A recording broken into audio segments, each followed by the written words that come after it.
What's up, guys? A lot of y'all have been asking me how it is to represent a buyer. What's the process of representing a buyer? Literally walk me through it in detail. So I'm here to explain exactly that. I'm going to teach you guys how to walk a buyer through all the way to the closing when it comes to lenders, inspection periods, negotiations, etc. All right, so first, you have a buyer. They reach out to you, they want to purchase a property for $500,000. And again, I'm just using these rough numbers. So $500,000. They need a property by within the next 2 months. Your first question to them is going to be, do you have a pre-approval, right? Do you have a pre-approval? Are you already approved from a lender, or are you purchasing cash? No, I'm not approved. I need to finance, et cetera, et cetera. Okay, so now you put them with your preferred lender. The lender is the loan officer that's going to finance them the loan, right? So it's the person that, just like you're the realtor that's going to find them the house, you have a lender, which is a loan officer, a representation from the bank that's going to get them approved for the loan. Okay, so you put them in a communication with the lender. I'm going to give you guys best case scenario, by the way. All right, because there's always the worst case scenario, which that's the client, but we want to walk through the deal. All right, so you put them with the loan officer right away. All right, you introduce them each other. They like each other. The loan officer now gives you the green light, right? That she is now fully pre-approved. The loan officer will then give you the pre-approval letter for the client, because when you submit your offer, which we're going to get into, you're going to need that pre-approval letter to prove to the seller and the listing agent that your client is already pre-approved, right? So let's fast forward. Your client's pre-approved. You get their criteria: how many bed, what type of area, do they have kids, what finishes do they want in their property, and you narrow it all the way down. Now you go on your MLS, your multiple listing platform, and you send your client a list of properties, right? I usually like to send maximum 20 properties. And then when they choose properties, then now I can personally see what they like. And then I can look through and not only send them 3 or 4 or 5, right, of the ones that kind of match what they already like.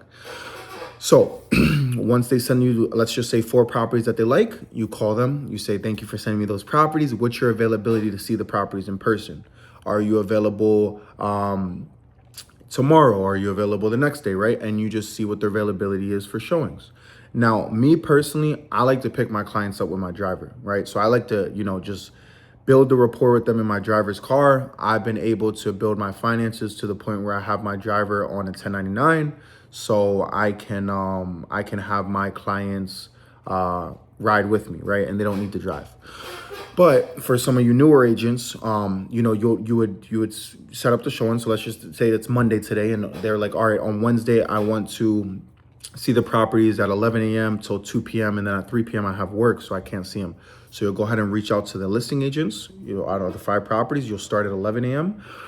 and you will map out, which is very important, the routes on your maps first to schedule, which is perfect scenario because sometimes listing agents don't get back, and then and then last minute they get back and now you're off route. But I like to route them so that it's literally in order. So like if we start in Miami, then we're gonna go a little north Miami, Fort Lauderdale, Pompano, etc. right? We're gonna start somewhere and go in the same direction one way. I don't wanna go up and then come back down and then go, it's just too much driving. But with that being said, you go and show the properties. The listing agent says approval. We have showing time in Florida, so we can go on showing time and put in the request, and then we can get the approval on showing time. So once the showings are approved, you send it to your client, say, hey, good afternoon. The showings have been approved. Here's a list, addresses and times. Let's meet at this property first. Boom. Now you meet them there. Once you get there at 11 a.m., you should have a lockbox code from the listing agent. The listing agent will either be there, give you a code, or the owner will be there, or there'll be a tenant. Okay, so you go show the property. All right, when you show the property, you let your clients walk around. So it's important to let your clients walk around the property. You don't need to do the selling sunset where it's on TV and walk your clients through the listing. No, unless you're the listing agent, you don't do that. Remember, we're talking buyer's agent right now. Our next video will be about listing agents. But yeah, so you let your client walk around. You're still there to kind of walk with them, but not be too pushy and look at that. No, you just let them do their thing. They know what they want, guys. That's their job, right? To find what they want. After that, you'll go to the next property, the next property, next property. Now, after the last property, I love to ask my clients what property they liked best. right? So I would, at the end, not the third property in and I still have two more to view, and ask them which one they like. No, at the end, after they've seen everything, I say, hey guys, what's your thoughts? What was your overall favorite? They would tell me their overall favorite, right? And then I'll tell them, hey, do you want to submit an offer, or do you want me to reach out to the listing agent for any questions that you had? Now, they may have a few questions. I'll reach out to the listing agent. I'll get the answers, and I'll circle back my client with the answers and ask them if they want to submit an offer while we view more properties. So most of the time, clients want to keep their options open, especially if they're a new buyer. So you don't want to just have them submit an offer and just be like, that's the end, done. I did my job. We're submitting an offer. No more seeing other properties. No, you don't let them know that you're submitting an offer while they see other properties. And until their offer is executed, they're not really held to the contract, right? So until their offer is executed, they're still able to see other properties, but it doesn't hurt to submit an offer, right? It doesn't help. It doesn't hurt them. It doesn't change anything for their journey. And as listing agents, which we'll get into, as buyer's agents, what we'll get into in just a minute is the inspection periods, their right to cancel, buyer's rights, etc. So let's just say best case scenario, you submitted the offer, they got approved for the house. Their offer got approved. Next, what you're gonna do is you're gonna have now a few things. So let's just say it's a first time buyer. I'm gonna call them with a smile on my face because you wanna match their energy, right? It's super important. You wanna hype it up for them. You wanna be happy for them as your client, but you still want them to be excited, and they feed off of your energy. As realtors, we're therapists and everything. So I'll call them, I'll be like, hey guys, I'll be like, we just got our offer accepted. Congratulations, I'm looking forward to it, guys. So they're gonna be like, what's the next steps? That's usually their question. I'm gonna be like, don't worry, I'm your realtor. I got your next steps. I'm gonna hold your hand throughout the process, and then we are going to go over everything. So I'll tell them that they have to submit an escrow deposit with the title company, which I'll help them with within the next 3 days.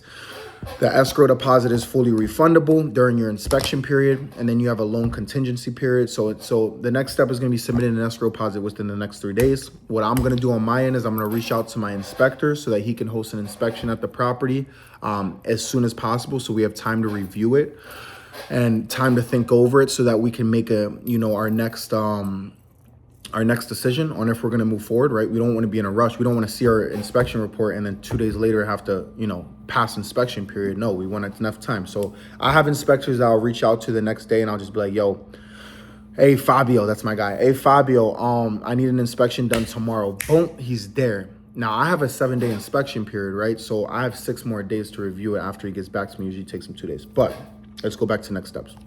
Okay, so your client submitted the escrow deposit, all right, within the next 3 days. They submitted to the title company. The title companies then give you, the buyer agent, an escrow letter. The escrow letter, you're then gonna send to the listing agent to let them know that you met the time frame, which is 3 days escrow deposit. Here's the escrow letter, done. Now, the next time that you're gonna reach out to the listing agent is when your inspector is coming out, right? Let's just say your inspector is available tomorrow, right? So you're gonna reach out to listing agent, say, hey, my inspector is available to come out tomorrow. What's the best time to come out? Property's vacant, let's just say. They'll just say anytime. Here's a lockbox code. Just have them set up there. So what the inspector will do is they'll go out there, they'll inspect the property and give you a full detailed analysis report that you want to go over with your client. Now, whatever your client doesn't feel comfortable with on the report, which not 100% of properties are not perfect, even new construction homes, by the way. So there's always going to be an inspection deficiency, right? An inspection, something's going to pop up. So you go over with your client, you give them your professional opinion, right? Like, hey, this isn't too big of an issue. This is something that's more major. Let's do this. Let's check this out. So next thing is that they're gonna come up with a list that they want to ask for fixes or ask for credits. So you'll come up with that list, all right? And while you're coming up with that list, you're gonna try to narrow it down to the main things if possible. You don't want to send the seller everything that's on the inspection report, but just the main things, right? Normal wear and tear on the property is normal, especially if it's an older house. So I'm gonna send the seller that list, and they're gonna basically review that list, and I'm gonna create an addendum with the list, right? So I'm gonna send them the list, I'm gonna send them an inspection report and an addendum saying buyer and seller agrees to fix these items by closing day. So by the time my client closes, if your seller signs this document, it needs to all be fixed, all right? So let's just say seller signs it, we're good to go. All those items are getting fixed. You call back your client, you look like the man. Hey, everything that was on the inspection report, don't worry, we got it all taken care of. They just signed the addendum. So by the time you close, all those items will be done, right? All those items will be agreed upon, right? They'll be fixed, okay? So then after that, I still have, let's just say 5 days left in my inspection because I did a 7-day inspection. I'm gonna get out a plumber, all right? I'm gonna check the piping because old properties have cast iron pipes. Even new properties, I still let a plumber come out. They'll come out, they'll check the underground of the house, they'll check the piping, and they'll assess that. Now let's just say piping comes back PVC, everything's good. All right, we're ready to move forward. Call your client. Hey, we're getting ready to wrap up inspection period. Piping came back great. We got our credits. Now we're on to the races. All right. So we passed inspection period. The next thing is going to be the loan contingency period. So now after the inspection period, it's important that you stay in touch with your lender to see when they're hosting their appraisal. So inspection period, now appraisal. All right. So the lender's going to be hosting the appraisal. You tell the lender, which I do, have the appraiser reach out to me so I can come there with the comps and make sure that the property appraises, okay?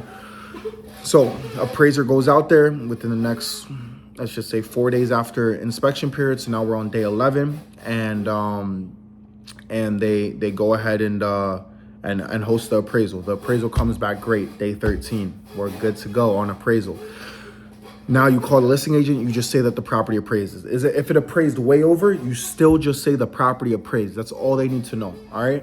Now, what my job is to make sure the lender gets all the documents from my client to submit to the bank to approve the loan clearly without any conditions. Conditions are things or documents that the bank needs to clear because there's conditions on the loan. This is conditionally approved, right? So they need to clear them. Now, my job is to go back to my client and make sure that the lender and client are having, because remember, I introduced the lender to the client. So I need to make sure that they're having that clear, communication. If the lender needs help with getting something from the client, I'll reach out. I'm like my lender's backbone. Boom. Now, day 25, they got all the docs. The lender submitted for final approval. We got the clear to close. That's the best thing to hear. We're officially clear to close on the loan. Now it's walkthrough day. What I do is I bring my regular addendum that I brought during inspection period that was signed. I bring it to walkthrough day. I greet my clients. We walk through the house, make sure everything was fixed, make sure, everything's intact, nothing changed. Then we go to the title company. I personally get my client a cake, right? I get my client, what they like, a picture of themselves, something so that they remember me forever, right? Not just a chocolate bar or something that they're going to eat and forget about me. I want something like if they're a married couple, I'll put something in their hallway, in their living room, like a nice painting so that they remember me forever, right? And then they sign their documents. You just sit back at the closing table, let them sign, let them do their thing with title. They close, you get your check. Let's get it. You close the deal, guys. Now we're off to the races. We're on to our next deal. We're nurturing our CRM. We're getting on and on and on, and we're not stopping until our CRM is overflowing and we're continuing to get leads. We're continuing to show. We're on to our next client. But that right there is how you represent a buyer. Paraphrase, I just, put that all into one. How you represent a buyer very quickly within 13 minutes from start to finish and close a deal successfully, realtors. Let's get it, guys. Remember, like, comment, and subscribe if you enjoyed this video. And also, I have a free seminar, free webinar, guys. Just go ahead and click the link in my description below and join, guys. I'll see you there. More knowledge to come, guys. I'm pouring out a lot of free game 2026. Let's get it.